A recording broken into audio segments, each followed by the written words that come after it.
It was a rainy afternoon in the quiet chambers of Lincoln's Inn, and young Sarah, an aspiring barrister known for her curious mind, sat across from her contract law tutor, Mr. Lennox.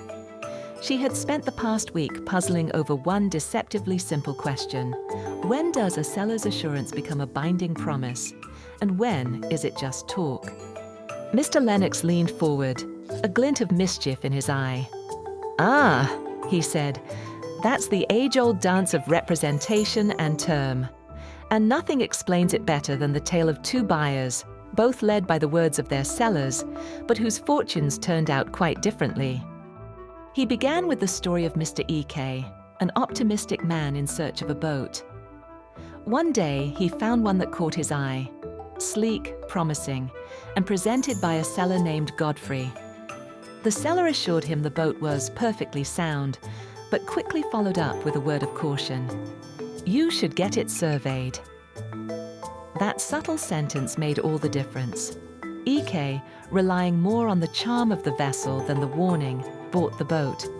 But soon he discovered hidden defects that made the boat unseaworthy. Feeling cheated, he sued, claiming that the seller's words were more than opinion. They were a binding term of the contract.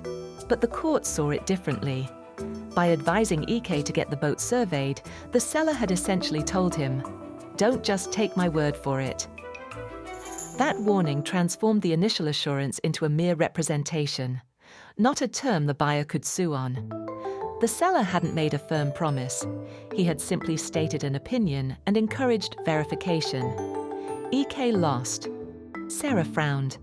"So even if the seller says something positive, if he tells you to check for yourself, he's not really making a promise?" "Exactly," Lennox replied. "Now compare that," he said, raising a finger, "to what happened with Mr. Schawel. This man wasn't looking for a boat. He was in search of a strong stud horse. He met a seller, Mr. Reade, who didn't just praise the horse. He stopped Schawel from even checking it. When Schawel tried to inspect the horse, Reade said, 'You don't need to look, it's perfectly sound.' Reassured, and with his trust in the seller's confidence, Schawel bought the horse. But not long after, the truth emerged. The horse was defective and unfit for the purpose it was bought for.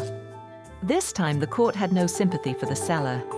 By actively preventing inspection and giving an unqualified assurance, Reade's words became more than a mere opinion.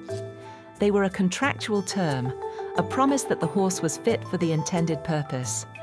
Since the horse wasn't, Reade was held liable for breach of contract. Schawel won. Sarah's eyes widened as the contrast crystallized.